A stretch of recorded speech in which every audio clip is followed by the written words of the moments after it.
चलिए अब बढ़ते हैं अगली खबर की तरफ। मानसून दस्तक दे चुका है, इसके साथ ही नए तूफान को लेकर भी चेतावनी जारी कर दी गई है। इसलिए हम चाहते हैं कि सुबह की शुरुआत आप इस खबर से जरूर करें। फिर आ रहा है तूफान, मुंबई और गुजरात सावधान।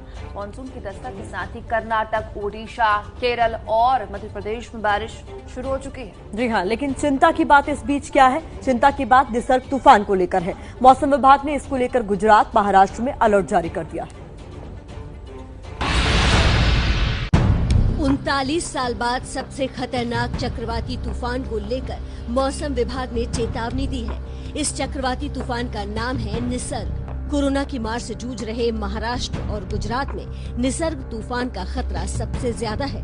हमारा उम्मीद है कि ये जो डिप्रेशन अभी है, आज शाम तक या रात तक एक डीप डिप्रेशन में परिणत होगा और कल ये एक साइक्लोन स्टॉर्म में परिणत होगा और धीरे धीरे ये लगभग उत्तर दिशा में कल तक मूवमेंट जारी रखेगा और इसके बाद इसका दिशा में परिवर्तन होगा और नॉर्थ ईस्ट दिशा में ये गति करेगा। इसका मतलब यही होता है कि 3 जून को ये महाराष्ट्र और एडजनिंग साउथ गुजरात कोस्ट के पास पहुंचेगा और इसको तट को पार करेगा। मौसम विभाग के मुताबिक चक्रवाती तूफान 3 जून को महाराष्ट्र और गुजरात के तट पर पहुंचेगा। 3 और 4 जून के बीच दोनों राज्यों में भारी बारिश हो सकती है। इस दौरान 100 से 110 किलोमीटर प्रति घंटे की रफ्तार से हवाएं चल सकती हैं। अभी तूफान अरब सागर के साउथ ईस्ट सेंट्रल क्षेत्र में तैयार हो रहा है।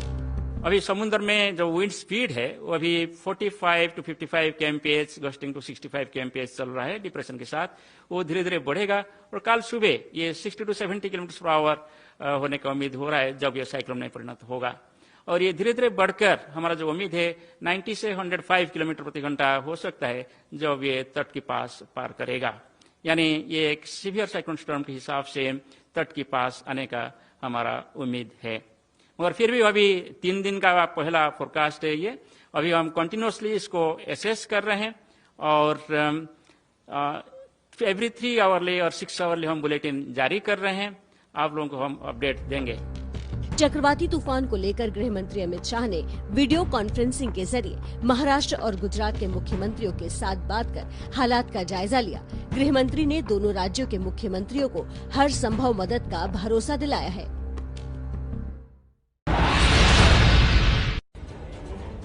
जो वक्त बताया गया है वो कहा जा रहा है कि आज शाम या फिर कल सुबह तक निसर्ग तूफान दस्तक दे सकता है गुजरात और महाराष्ट्र के तटीय इलाकों में। निसर्ग तूफान को लेकर एनडीआरएफ के डीजी एसएन प्रधान ने कहा है कि तूफान से निपटने के लिए हमारी तैयारियां पूरी हैं, किसी तरह की चिंता की कोई जरूरत नहीं।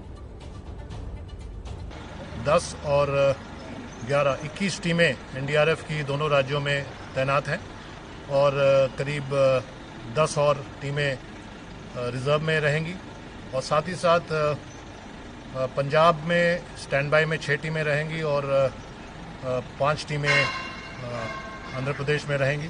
तो इस तरह से तैयारी मुकम्मल है और उम्मीद की जाती है कि कल जब और एक्यूरेट प्रेडिक्शन हो जाएगा कि साइक्लोन किस तरफ से आने वाला है और कहाँ लैंडफॉल होगा, उसके अनुकूल हम लोग फिर और ज़रूरत पड़ेगा तो और भी डिप्रेशन करेंगे। लेकिन फिलहाल हर तरह की तैयारी है और भारत सरकार और दोनों राज्य सरकारें मिलकर इस पर पूरी तरह से मुस्तैद है। तो निसर्ग तूफान की बात हो रही तो आप ये भी जान लीजिए कि इसका सबसे ज्यादा असर महाराष्ट्र में देखने को मिलेगा। इसको लेकर उद्धव सरकार और बीएमसी ने तैयारियां शुरू कर दी हैं। कैसी है तैयारियां, रिपोर्ट बताएगी आपको। जून को ये महाराष्ट्र और एडजनिंग साउथ गुजरात कोस्ट के पास पहुंचेगा और इसको तट को पार करेगा। हमारा ये उम्मीद है कि 3 जून आफ्टरनून के आसपास शायद ये तट को पार करेगा। तो इसके प्रभाव में अभी जो बारिश अभी हो रहा है और तेजी से बारिश होगा, सेकंड से बारिश का परिमाण बढ़ेगा और 3 को स्पेशली ज्यादा बारिश होगा। बीएमसी ने अपने कंट्रोल रूम में पर्याप्त कर्मचारियों की तैनाती की है। भारतीय नौसेना, Indian coast guard, Mumbai fire brigade सहित एनडीआरएफ की टीमों को सतर्क और तैयार रहने को कहा गया है।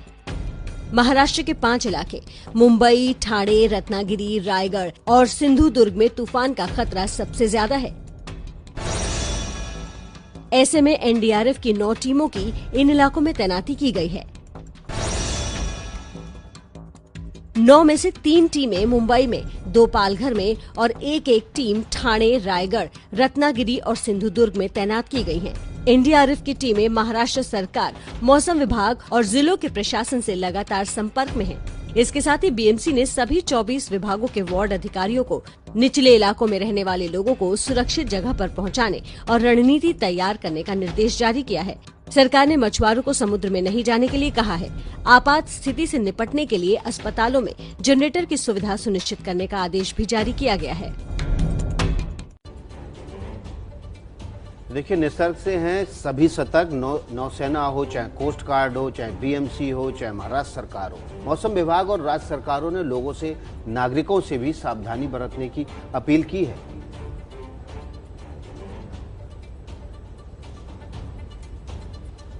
हम आपको बता रहे हैं किसी तरह की अफवाहों पर ध्यान नहीं दें। मुंबई गुजरात में जो सावधानियां बरतनी है, मौसम विभाग जो अपील कर रहा है वो हम आपको बता रहे हैं। किसी तरह की अफवाहों पर ध्यान ना दें, समंदर के किनारों से दूर रहें।